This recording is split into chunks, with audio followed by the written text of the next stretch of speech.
Hello friends, this is Garima Sharma. Friends, आज के इस वीडियो में हम बात करेंगे बिहार गृह रक्षा वाहिनी सीमा सर्वक की जो सिपाही पद के लिए भर्ती निकली है उनके विषय में।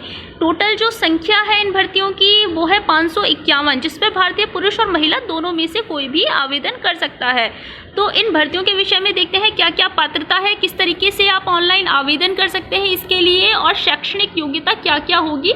तो आगे बढ़ते हैं। इसी के साथ देखिए, जो इस पद के लिए आवेदन हेतु पात्रता है उसके विषय में सबसे पहले चर्चा करते हैं। 50% जो 551 हमारी रिक्तियां निकली हैं उनमें से 50% जो पद हैं वो गृह रक्षकों के लिए हैं, जो कहीं ना कहीं बिहार में ही कार्यरत हैं उनके लिए। और जो बाकी के 50% पद हैं वो है आम अभ्यर्थी के लिए। तो जो 50% पद गृह रक्षकों के लिए दिए गए हैं उनके लिए क्या क्या शर्तें हैं, किन किन शर्तों को पूरी करने के बाद वो इसके लिए क्या कर सकते हैं, अभ्यर्थी के लिए आवेदन कर सकते हैं इस पद के लिए। तो उन अभ्यर्थियों के लिए हम देखेंगे जो कि गृह रक्षक हैं, तो उनके लिए क्या होना चाहिए, कम से कम जिस भी पद पे वो कार्यरत हैं वहाँ पे उनकी 5 वर्ष की सेवा पूरी हो चुकी हो, और उसके अलावा जो कट ऑफ डेट है यानी कि 1 जनवरी 2020 तक उनकी 10 वर्ष की जो सेवा है वो बची हुई हो। उनकी जो शारीरिक और शैक्षणिक योग्यता है उन्हें वो कहीं ना कहीं पूरा करते हो। और इसी के साथ क्या है, जितने भी गृह रक्षक है उनकी जो न्यूनतम आयु है वो 24 वर्ष होनी चाहिए, और जो अधिकतम आयु है वो होनी चाहिए 50 वर्ष।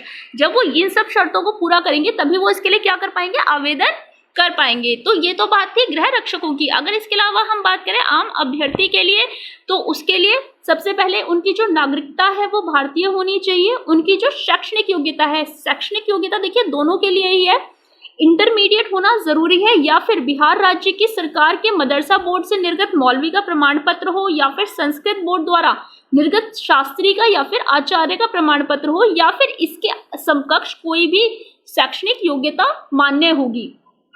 इसके बाद अगर हम बात करें उनके अभ्यर्थियों की जो उम्र होगी, उम्र का क्या वो होगा, जो कट ऑफ दी गई है, कट ऑफ डेट दी गई है 1 जनवरी 2020, उसके अनुसार जो उम्र होनी चाहिए।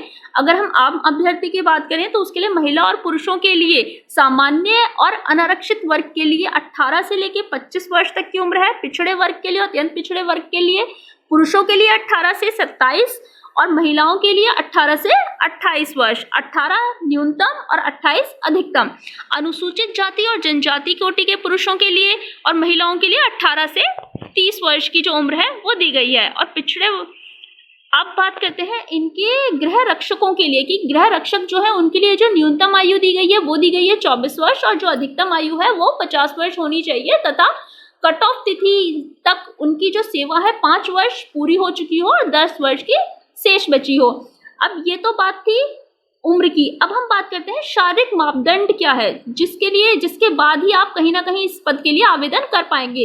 तो शारीरिक मापदंड की अगर हम बात करें, ऊंचाई और सीने की माप यहाँ पे देखी जाएगी। तो ऊंचाई की जो माप होगी पुरुषों के लिए सामान्य और पिछड़े वर्ग के पुरुषों के लिए न्यूनतम 165 सेंटीमीटर और महिलाओं के लिए 155 सेंटीमीटर, और अनुसूचित जाति जनजाति के पुरुषों के लिए न्यूनतम 160 सेंटीमीटर और अत्यंत पिछड़े वर्ग के पुरुषों के लिए न्यूनतम 162 सेंटीमीटर निर्धारित की गई है।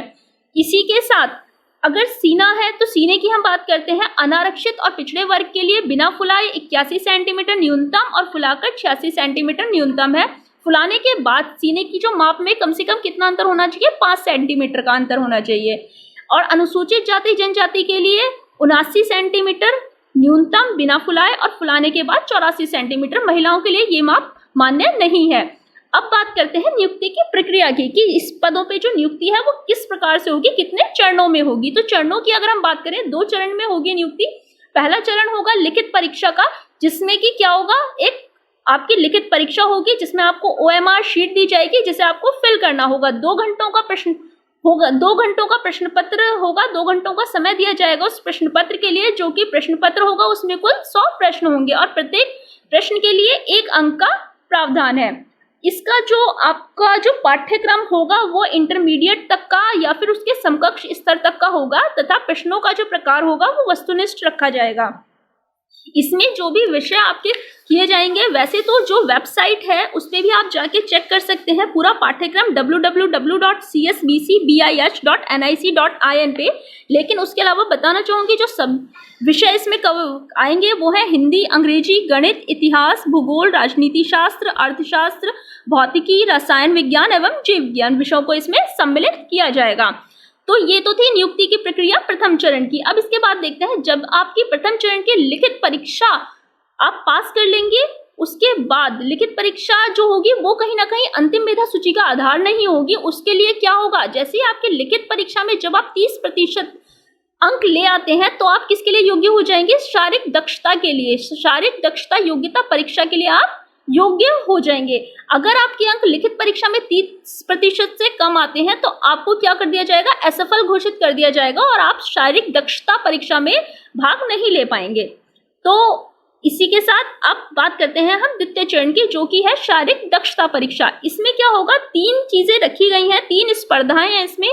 पहली है दौड़, दूसरी स्पर्धा है गोला फेंक और तीसरी स्पर्धा है ऊंची कूद। तो जो दौड़ है वो उसके लिए अधिकतम जो अंक निर्धारित किए गए हैं 50 अंक निर्धारित किए गए हैं। पुरुषों के लिए जो दौड़ होगी वो 1.6 किलोमीटर की होगी, अधिकतम 6 मिनट का समय रखा जाएगा। जितने कम समय में आप ये दूरी तय कर लेंगे उतने ही अधिकतम अंक आपको प्राप्त होंगे। और जो भी पुरुष 6 मिनट से अधिक समय लेंगे उन्हें कहीं ना कहीं असफल घोषित कर दिया जाएगा। महिलाओं के लिए 1 किलोमीटर की दूरी तय की गई है और अधिकतम अंक जो दिए गए हैं, अधिकतम समय दिया गया है वो दिया गया है 5 मिनट। 5 मिनट से अधिक समय लेने वाली महिलाओं को असफल घोषित कर दिया जाएगा। अब बात करते हैं गोला फेंक की। तो इसके लिए जो अधिकतम अंक है वो 25 अंक है। 16 पाउंड का गोला होगा पुरुषों के लिए और न्यूनतम आपको 16 फीट की दूरी पर फेंकना होगा। 16 फीट से कम दूरी पर फेंकने वाले पुरुषों को असफल घोषित कर दिया जाएगा। और महिलाओं के लिए 12 पाउंड का गोला, जो कि आपको न्यूनतम 12 फीट फेंकना होगा। जितना अधिकतम आप फेंकेंगे उतने ही अधिकतम आपको अंक उसमें प्राप्त होंगे। 12 फीट से कम दूरी पर फेंकने वाली महिलाओं को असफल घोषित कर दिया जाएगा। जो इसकी सबसे आखिरी स्पर्धा है वो है ऊंची कूद, जिसके लिए अधिकतम अंकों का जो प्रावधान है वो 25 अंक का है। पुरुषों के लिए न्यूनतम ऊंचाई 4 फीट होगी। 4 फीट से कम कूदने वाले पुरुषों को असफल घोषित कर दिया जाएगा और 4 फीट से अधिक दूरी पर कूदने वाले पुरुषों को अधिकतम 25 अंक दिए जाएंगे। और महिलाओं के लिए ये 4 फीट है। 4 फीट से कम कूदने वाली 3 फीट है। 3 फीट से कम कूदने वाली महिलाओं को असफल घोषित कर दिया जाएगा और 3 फीट से अधिक कूदने पर महिलाओं को अधिकतम 25 अंक दिए जाएंगे। इसी के साथ ये तीनों स्पर्धाएं जब आप पास कर लेते हैं उसके बाद क्या होगा, जो आपकी मेधा सूची बनेगी वो आपकी शारीरिक दक्षता परीक्षा के अधीन तीनों स्पर्धाओं में जो भी आपको कुल अंक प्राप्त होंगे उनके आधार पर तैयार की जाएगी। तो ये तो था कि आपका जो चयन प्रक्रिया होगी वो क्या होगी। अब इसके बाद ये देख लेते हैं कि कुल जो भर्ती निकली है, जो रिक्तियां हैं, उनको किस तरीके से विभाजित किया गया है जाति के अनुसार। तो गृह रक्षकों के लिए जो कर्णारकित रिक्तियां हैं, जाति के अनुसार अगर हम देखें तो अनुसूचित जनजाति के लिए 3 है, अनुसूचित जाति के लिए 48 है, अत्यंत पिछड़े वर्ग के लिए 54 है, पिछड़ा वर्ग के लिए 36 है, पिछड़े वर्ग जो महिलाओं के लिए है विशेषकर उसके लिए 9 रिक्तियां हैं, आर्थिक रूप से कमजोर वर्ग के लिए 30 और सामान्य और अनारक्षित वर्ग के लिए 121 है, जिसका कुल योग बैठता है 301। आम अभ्यर्थी गैर गृह रक्षक वर्ग के लिए जो रिक्तियां दी गई हैं उनकी जो संख्याएं हैं जाति के अनुसार वो देखते हैं। अनुसूचित जनजाति के लिए 3, अनुसूचित जाति के लिए 40, अत्यंत पिछड़े वर्ग के लिए 47, पिछड़े वर्ग के लिए 28, पिछड़े वर्ग की महिलाओं के लिए 8, आर्थिक रूप से कमजोर वर्ग के लिए 25 और सामान्य अनारक्षित वर्ग के लिए 99। तो इसका जो कुल योग है वो है 250। इसी के साथ अब बात करते हैं ऑनलाइन आवेदन की प्रक्रिया की, जो कि सबसे महत्वपूर्ण प्रक्रिया है, क्योंकि अगर आप आवेदन ही नहीं कर पाएंगे तो आप इस परीक्षा में सम्मिलित नहीं हो पाएंगे। तो आवेदन जो है वो ऑनलाइन किया जाएगा। ऑनलाइन के लिए आप जो वेबसाइट है यहाँ पे www.csbc.bih.nic.in पे जाकर आवेदन कर सकते हैं। आवेदन जो शुरू होगा वो 3 जुलाई 2020 से आपके आवेदन पत्र भरने की जो प्रक्रिया है वो प्रारंभ की जाएगी। जाके सबसे पहले वहाँ पे आप दिशा निर्देश जो भी वहाँ पे दिशा निर्देश दिए गए हैं उन्हें पढ़ने के बाद ही अपने जो आवेदन की प्रक्रिया है उसे शुरू कीजिएगा। और आवेदन के लिए आपको क्या होगा, और वहाँ पे ऑनलाइन ही आपको परीक्षा जो शुल्क है वो वहाँ पे जमा करना होगा। तो जो अत्यंत पिछड़ा वर्ग और आर्थिक रूप से कमजोर एवं अनारक्षित वर्ग है, उसके सभी अभ्यर्थियों के लिए जो ऑनलाइन आवेदन का मूल्य होगा वो होगा 450, जिसे आपको ऑनलाइन जमा कराना होगा। और जो अनुसूचित जाति और अनुसूचित जनजाति के अभ्यर्थी हैं उनके लिए जो मूल्य होगा वो होगा 112 रुपये। ये राशि जो है, इस राशि के अतिरिक्त कोई भी आपसे मूल्य नहीं लिया जाएगा। अगर कोई मूल्य लिया जाता है तो फिर वो आपका नेट बैंकिंग या क्रेडिट डेबिट कार्ड का चार्ज होगा।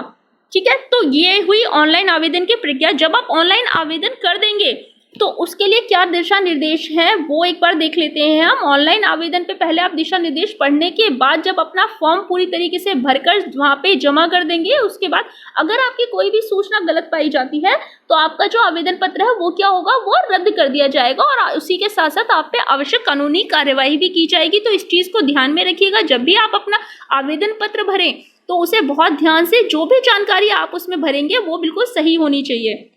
इसी के साथ जब आपका ऑनलाइन आवेदन पत्र भर दिया जाएगा तो उसमें जो आपको रजिस्ट्रेशन नंबर मिलेगा उसकी एक आप प्रतिलिपि अपने पास सुरक्षित रखें, जिससे कि एग्जाम के समय में आपको जो रजिस्टर नंबर की आवश्यकता पड़ेगी तो आप उसे वहाँ दिखा सकते हैं, जिसपे आपका फोटो लगा हुआ होना चाहिए। ऑनलाइन आवेदन पत्र भरने की जो आखिरी तिथि है वो है 3 अगस्त 2020। तो आपके पास समय है 1 महीने का, जल्दी से जल्दी आप आवेदन कर सकते हैं और तैयारी भी कर सकते हैं इस परीक्षा के लिए।